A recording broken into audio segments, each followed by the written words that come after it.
જી નમસ્કાર, હું ટીઆર જાદવ. અમારી ચેનલમાં ફરીથી એક નવા વિડીયોમાં તમારું સ્વાગત છે. મિત્રો, બધા તમે મસ્ત હશો, મજામાં હશો.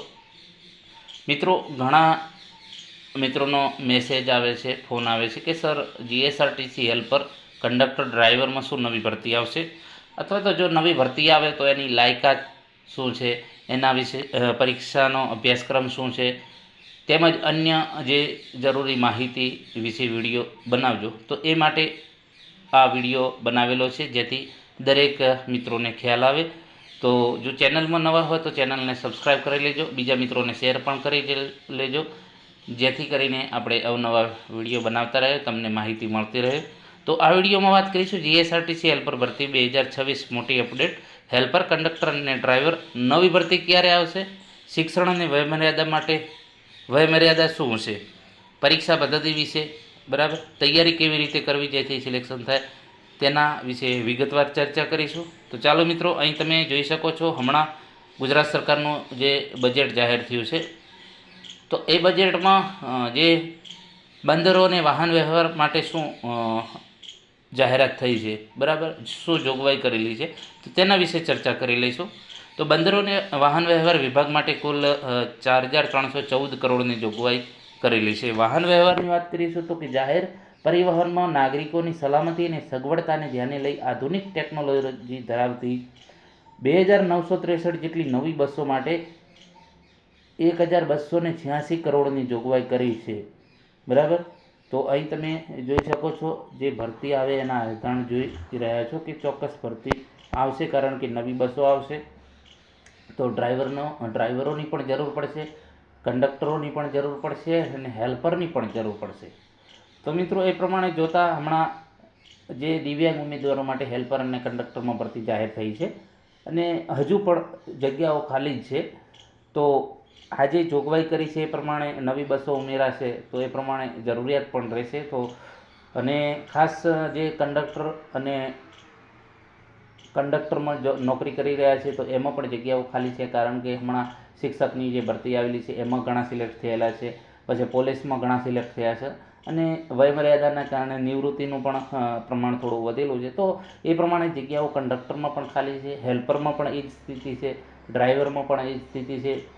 તો ટૂંક સમયમાં ભરતી 100% આવશે અને સરકારશ્રી પણ થોડો જલ્દી ભરતીને જાહેર કરે એવી આપણે એમને વિનંતી કરીએ કે જેથી કરીને યુવાનોને રોજગારી મળે. જગ્યાઓ ઘણી એવી ખાલી છે. હેલ્પરની વાત કરીશું તો હેલ્પરમાં પણ 2,000ની આજુબાજુ જગ્યાઓ ખાલી છે. તો એ પણ જલ્દી જે નોટિફિકેશન આવે એવી આપણે ઈચ્છા રાખીએ. તો હવે વાત કરીશું જે હેલ્પર, તો પગાર ધોરણ જે ફિક્સ 5 વર્ષ માટે 21,100 છે, બરાબર. આ હમણાં જે જાહેરાત આવી એનું નોટિફિકેશન છે, એમાંથી લીધેલું છે, બરાબર. અહીં કક્ષાને લગતી વિગત, વયમર્યાદા 18થી 35 વર્ષ છે, જે મિત્રોને 18થી 35 વર્ષ છે, અને બીજા જે અનામત કેટેગરીના ઉમેદવારો છે તો એમના માટે છૂટછાટ હોય છે, બરાબર. તો 2 થી 5 વર્ષ, ઓબીસી માટે 3 વર્ષ છે, એસસી એસટી માટે 5 વર્ષ છે, તો એ છૂટછાટ મળવાપાત્ર છે. લઘુત્તમ શૈક્ષણિક શું હોવી જોઈએ, તો સરકાર માન્ય આઈટીઆઈનું મિકેનિક મોટર વ્હીકલ અથવા તો મિકેનિક ડીઝલ અથવા જનરલ મિકેનિક અથવા ફિટર અથવા ટર્નર અથવા ઇલેક્ટ્રિશિયન અથવા શીટ મેટલ વર્કર અથવા ઓટોમોબાઈલ બોડી રિપેરિંગ અથવા વેલ્ડર અથવા વેલ્ડર કમ ફેબ્રિકેટર અથવા મશીનિસ્ટ અથવા કાર્પેન્ટર અથવા પેન્ટર જનરલ અથવા ઓટોમોબાઈલ પેન્ટર રિપેરિંગનો ઓછામાં ઓછો 1 વર્ષનો કોર્સ આઈટીઆઈનો હોવો જોઈએ. અને અગ્રતા માટે વધારા નહીં, તમારે અગ્રતા માટે, તો એ માટે સરકારી અર્ધસરકારી જાહેર સાહસ અથવા કોઈ પણ લિમિટેડ પ્રાઇવેટ કંપનીમાં ઉમેદવારોએ લઘુત્તમ શૈક્ષણિક લાયકાતમાં જે ટ્રેડ દર્શાવેલ છે તે જ ટ્રેડમાં એપ્રેન્ટિસ પૂરું કરેલ હોય અને તે પાસ કર્યા અંગેનું NCVT national council for vocational ટ્રેનિંગનું પ્રમાણપત્ર અને માર્કશીટ આ હોવું જોઈએ. હવે ખાસ ધ્યાન રાખજો કે જે ઉમેદવારે આઈટીઆઈનું ઇલેક્ટ્રિશિયન કોર્સ પાસ કરેલો હશે તો એપ્રેન્ટિસ ઇલેક્ટ્રિશિયન ટ્રેડમાં જ પૂરી અથવા તો પાસ કરેલો હોય તો જ અગ્રતા માટેની વધારાની શૈક્ષણિક લાયકાત માટે લાયક ગણવામાં આવશે.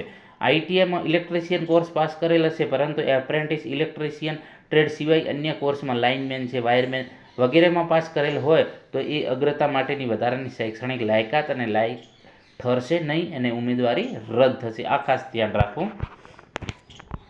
હવે સીધી ભરતીની પ્રક્રિયા માટે વેઇટેજ શું છે? તો 100 ગુણનું તમારું જે પેપર હશે એમાં શૈક્ષણિક લાયકાત અંગેના વેઇટેજ ગુણ વાત કરીશું, જે 70 માર્ક્સનો છે. એમાં લઘુત્તમ શૈક્ષણિક લાયકાત જે તમારે 100 ગુણનું જે છે તમારું જે વેઇટેજ ગણવામાં આવશે, એમાં જે 70 માર્ક્સ છે તમારા આઈટીઆઈ અને એપ્રેન્ટિસના ગણવામાં આવશે, જેમાં લઘુત્તમ શૈક્ષણિક લાયકાત માટે જે આઈટીઆઈના છે એના 55% ગણવામાં આવશે અને જે એપ્રેન્ટિસ સર્ટિફિકેટ છે તો એના 15 ગુણ એ 70 થશે અને એક પરીક્ષા તમારી લેવામાં આવશે 100 માર્ક્સની, એના 30 ગુણ ગણાશે. બરાબર, તો એ બંને થઈ આ ત્રણેયનું થઈ અને તમારે 100 માર્ક્સનું પેપર બનશે. એમાંથી તમારું મેરિટ બનશે. તો ખાસ જેમને આઈટીઆઈ છે અને એપ્રેન્ટિસ છે તો એમના 70માંથી તમારે જે પણ માર્ક્સ અને 30 ગુણનું તમારે લેખિત પરીક્ષા આપવી પડશે. બરાબર, એટલે 100 માર્ક્સનું પેપર હશે એના 30 ગુણ ગણવામાં આવશે. હવે જે એનો સિલેબસ વાત કરીશું તો 100 ગુણનું હશે OMR જે પરીક્ષા લેવામાં આવશે, જેના તમારે 100માંથી તમારે 30% ગણવામાં આવશે જે મેરિટમાં. બરાબર, જે લઘુત્તમ શૈક્ષણિક લાયકાત અને એપ્રેન્ટિસના જે 70 માર્ક્સ પ્લસ 30 માર્ક્સ જે OMRના. બરાબર, તો સામાન્ય વિજ્ઞાન છે, ગુજરાતનો ઇતિહાસ છે, ભૂગોળ છે, ગુજરાતના વર્તમાન બનાવો ધોરણ 10 કક્ષાનું છે 30 માર્ક્સનો, ગુજરાતી વ્યાકરણ, અંગ્રેજી વ્યાકરણ 5-5 માર્ક્સનું છે, અંગ્રેજી. બરાબર, લાયકાતના વિષય વસ્તુ એટલે કે જે તમારો ટ્રેડ છે એના વિષય વસ્તુ એ જે છે 50 માર્ક્સનું છે ને કોમ્પ્યુટરની પાયાની જાણકારી 10 માર્ક્સ, એટલે ટોટલ તમારું જે છે 100 ગુણનું પેપર હશે. એમાંથી તમારા 30% ગણવામાં આવશે. એમાં તમારે 40 ગુણ ફરજિયાત લાવવાના રહેશે 100માંથી. બરાબર, એટલે એ પણ ખાસ ધ્યાન રાખવું. જો 40થી નીચે હશે તો તમે નાપાસ ગણવામાં આવશે. પેપર જે એક પ્રશ્નપત્ર એમાં દરેકનો 1 ગુણ રહેશે. અંગ્રેજી પરીક્ષા જે અંગ્રેજી વ્યાકરણ સિવાય બધું જે ગુજરાતીમાં પેપર તમારું હશે. હવે વાત કરીશું જે પગાર ધોરણની, તો જે 5 વર્ષ માટે 21,100 પગાર હશે ફિક્સ 5 વર્ષ, એના પછી તમારો પગાર વધશે. વયમર્યાદાની વાત કરીશું તો બિન અનામત જે 35 વર્ષ અને મહિલા માટે 40 વર્ષ હશે. અનામતના જે કેટેગરીના ઉમેદવારો છે એને 40 વર્ષ હશે અને 45 વર્ષ મહિલા ઉમેદવારો માટે. માજી સૈનિક 45 વર્ષ, દિવ્યાંગ 45 વર્ષ, મહિલાઓ 45 વર્ષ અને દિવ્યાંગ મહિલાઓ અને માજી સૈનિકમાં. બરાબર, તો જન્મ તારીખ અથવા તો ઉંમર 18થી 35 વર્ષ જનરલી હોવું જોઈએ. 5/1/1990થી 6/1/2007ની અંદર જન્મેલો હોય તો મતલબ કે ચાલે. હવે વાત કરીશું જન્મ તારીખ. એ પ્રમાણે વાત કરીશું નિગમમાં જન્મ તારીખના પુરાવા માટે જે SSC બોર્ડ દ્વારા આપેલું હશે પ્રમાણપત્ર એ જ માન્ય રહેશે. SSCનું પ્રમાણપત્ર ઉપલબ્ધ ન હોય તો LC પણ માન્ય રહેશે. જન્મ દાખલો માન્ય રાખવામાં આવશે નહીં. શૈક્ષણિક લાયકાતની જે આપણે વાત કરી છે એ પ્રમાણે જે તમારે લઘુત્તમ શૈક્ષણિક લાયકાત, અગ્રતા માટે વધારાની શૈક્ષણિક લાયકાત, કોમ્પ્યુટરનું પ્રમાણપત્ર, વય, જાતિ વગેરેના પ્રમાણપત્રો, માર્કશીટ, અરજીપત્રક જે પણ તારીખ જે અરજીપત્રક ભર્યા તારીખની સ્થિતિ ધ્યાનમાં લેવામાં આવશે. એટલે કે જાહેરાત આવે એના પહેલાંના તમારે ડોક્યુમેન્ટ હોવા જોઈએ, પછીના તમારે નહીં ચાલે. બરાબર, ને તમારી ઉમેદવારી રદ થશે. તમારે એપ્રેન્ટિસ સર્ટિફિકેટના માર્કશીટના કુલ ગુણ ઉપરથી ટકા કાઢી અને એ પ્રમાણે ગણવાના રહેશે.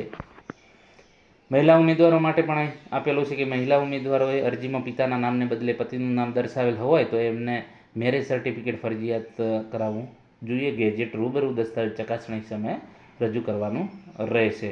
મહિલા ઉમેદવારોની જો અનામત જગ્યાઓ જો યોગ્ય મહિલાઓ ઉમેદવાર ઉપલબ્ધ નહીં થાય તો જે તે કેટેગરીમાં પુરુષ ઉમેદવારોને ફાળવવામાં આવે. વિધવાઓ માટે પણ અહીં આપેલું છે, જે તમે જોઈ શકો છો કે એમને લેખિત પરીક્ષા મેળવવાના 5% ઉમેરીને પસંદગી માટે અગ્રતા આપવામાં આવશે. પણ પુનઃ લગ્ન કરેલા ન હોવો જોઈએ અથવા તો નિગમ માગે ત્યારે તમામ પુરાવા રજૂ કરવાના રહેશે. વિધવા મહિલા ઉમેદવારો વિધવા હોવાનું સક્ષમ અધિકારીનું પ્રમાણપત્ર, પતિના મરણનો દાખલો, પુનઃ લગ્ન કરેલ નથી એવું એફિડેવિટ પણ રજૂ કરવાનું રહેશે. જે રમતવીર છે અમુક જે કણાય ભાગ લીધેલો છે તો એમને સ્પર્ધાત્મક પરીક્ષા પદ્ધતિની લેખિત કસોટીમાં રમતવીર ઉમેદવારો મેળવેલ ગુણના 5% ગુણ ઉમેદવાર એની જોગવાઈ છે અને જે પણ ઓથોરિટી માગે એ પ્રમાણે તમારે ડોક્યુમેન્ટ રજૂ કરવાના રહેશે. હવે વાત કરીશું કંડક્ટર. તો કંડક્ટર 5 વર્ષ માટે 26,000 પગાર છે. બરાબર, આ હમણાં જે દિવ્યાંગ ઉમેદવારોની ભરતી આવેલી છે એમાંથી આ નોટિફિકેશનમાંથી લીધેલું છે. બરાબર, 5 વર્ષ માટે 26,000 ફિક્સ. હવે વયમર્યાદાની વાત કરીશું 18 થી 33 વર્ષ, બરાબર, એટલે +1 એટલે 34 વર્ષ વયમર્યાદા, જે સરકારશ્રીના ઠરાવ પ્રમાણે 1 વર્ષની છૂટછાટ મળેલ છે, બરાબર. તો અનામત વર્ગના ઉમેદવારોને ઉપલી વયમર્યાદામાં સરકારશ્રી પ્રમાણે 5 વર્ષની છૂટછાટ મળવાપાત્ર છે. લઘુત્તમ શૈક્ષણિક લાયકાતની વાત કરીશું તો એમાં ધોરણ 12 પાસ 10+2 એટલે કે ધોરણ 12 પાસ હોવું જોઈએ કંડક્ટરમાં, અને લાયસન્સ હોવું જોઈએ કે પ્રાદેશિક વાહન વ્યવહાર કચેરી તરફથી મળેલ કંડક્ટર લાયસન્સ તથા 2 લાયસન્સ જરૂરી હોવું જોઈએ. વેલિડ ફર્સ્ટ એડ સર્ટિફિકેટ પણ હોવું જોઈએ. આ ખાસ ધ્યાન રાખજો. જે પણ હવે તૈયારી કરવા માંગતા હોય એમને આ ખાસ ધ્યાન રાખજો. ભરતીની પ્રક્રિયાનું કઈ રીતનું હોય છે તો 100 ગુણમાંથી ફાળવણી. તો 100 ગુણની OMR પદ્ધતિની લેખિત પરીક્ષા માટેના વેઇટેજ ગુણ પાસ થવા માટે લઘુત્તમ કોઈ ધ્યાને લેવામાં આવશે નહીં, બરાબર. એટલે 100 ગુણનો જે વેઇટિંગ છે 100 ગુણની OMR પરીક્ષા લેવામાં આવશે. હવે એનો જે છે વાત કરીશું OMR પદ્ધતિથી સ્પર્ધાત્મક હેતુલક્ષી લેખિત કસોટી 100 ગુણનું છે. તો સામાન્ય જ્ઞાન છે, ગુજરાતનો ઇતિહાસ છે, ભૂગોળ છે, ગુજરાતના વર્તમાન બનાવ, ધોરણ 12 કક્ષાનું છે 20 ગુણનું, રોડ સેફ્ટી 10 ગુણનું છે, ગુજરાતી અને અંગ્રેજી વ્યાકરણ 10-10નું છે, ક્વોન્ટિટી એપ્ટિટ્યૂડ અને ટેસ્ટ ઓફ રીઝનિંગ ધોરણ 12 કક્ષાનું છે 10 માર્ક્સનું, નિગમને લગતી માહિતી, ટિકિટ અને લગેજ ભાડાના ગાણિતિક પ્રશ્ન 10 માર્ક્સનું છે, મોટર વ્હીકલની એક્ટની પ્રાથમિક જાણકારીના પ્રશ્નો, પ્રાથમિક સારવાર અંગેના કંડક્ટરોની ફરજી 10 માર્ક્સનું છે, અને કોમ્પ્યુટર 20 માર્ક્સનું છે. ટોટલ 100 ગુણનું પેપર હશે, બરાબર. પગાર ધોરણ જે આપણે વાત કરીએ 26,000 પગાર ફિક્સ 5 વર્ષ હશે. વયમર્યાદામાં અહીં તમે જોઈ શકો છો, બિન અનામત 34 વર્ષ છે અને મહિલાઓ માટે 39 વર્ષ. અનામત કક્ષાના ઉમેદવારો માટે 39 વર્ષ છે અને 44 વર્ષ મહિલાઓ માટે. માજી સૈનિક દિવ્યાંગ માટે અહીં તમે જોઈ શકો છો 45 વર્ષ, દિવ્યાંગ માટે બિન અનામત 44 વર્ષ, અનામત માટે 45 વર્ષ, બરાબર.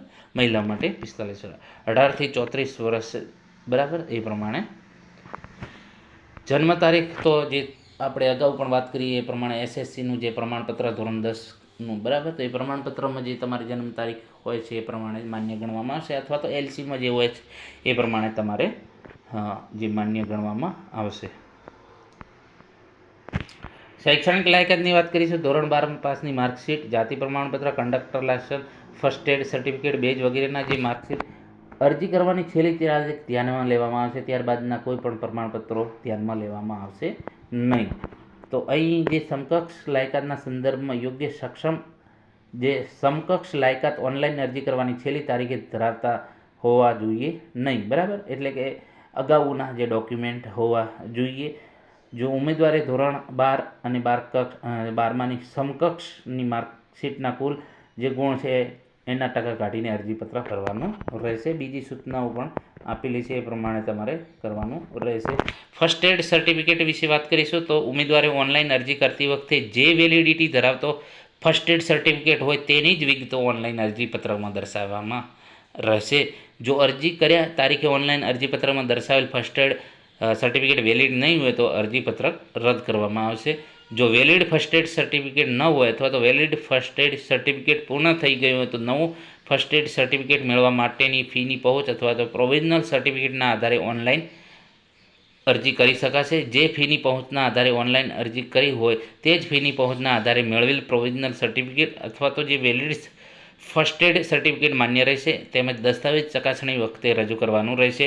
અન્યથા કોઈ જે છે નિર્ણય ધ્યાનમાં લેવામાં આવશે નહીં. ઉમેદવારે ઓનલાઈન અરજી કરતા સમયે વેલિડિટી ધરાવતા કંડક્ટર લાયસન્સની વિગત ઓનલાઈન અરજીપત્રકમાં દર્શાવવાની રહેશે. જો અરજી કર્યા તારીખે ઓનલાઈન અરજીપત્રકમાં દર્શાવેલ કંડક્ટર લાયસન્સ વેલિડ નહીં હોય તો અરજીપત્રક જે છે તમારું રદ કરવામાં આવશે. મહિલાઓ, વિધવા, રમતવીરો એ માટે અહીં તમે જોઈ શકો છો જે અગાઉ પણ જે પ્રમાણે વાત કરી એ પ્રમાણે જ છે. એમને પણ જે પિતાના નામના બદલે પતિનું હોય તો એ અંગેનું મેરેજ સર્ટિફિકેટ પણ રજૂ કરવાનું રહેશે. અને જે છે વિધવા મહિલાઓ માટે જે વિધવાનો દાખલો હોવો જોઈએ એ પ્રમાણે 5 ગુણ એમના ગણવામાં આવશે. રમતવીરને પણ 5% ગુણ ગણવામાં આવશે જે પણ કોઈ રમતમાં ભાગ લીધેલો હોય તો એ પ્રમાણે. હવે વાત કરીશું ડ્રાઈવર. તો મિત્રો ડ્રાઈવર જે છે ડ્રાઈવર 5 વર્ષ માટે ફિક્સ 26,000 છે. આ જે જૂનનું નોટિફિકેશન છે, બરાબર, 2023નું, પરંતુ હવે પગાર મતલબ કે વધી ગયો છે એટલે 26,000 છે ફિક્સ, બરાબર. તો એ વયમર્યાદાની વાત કરીશું તો 25 થી 33 + 1 એટલે 34 વર્ષ અને જે છે અનામત કક્ષાના ઉમેદવારો માટે 5 વર્ષની છૂટછાટ. લઘુત્તમ શૈક્ષણિક લાયકાત 12 પાસ છે અને ઊંચાઈ ઓછામાં ઓછી 162 સેમી. અનુસૂચિત જનજાતિના કિસ્સામાં 160 સેન્ટીમીટર હોય તો પણ એમને ચાલશે, પુરુષ અને મહિલાઓ માટે.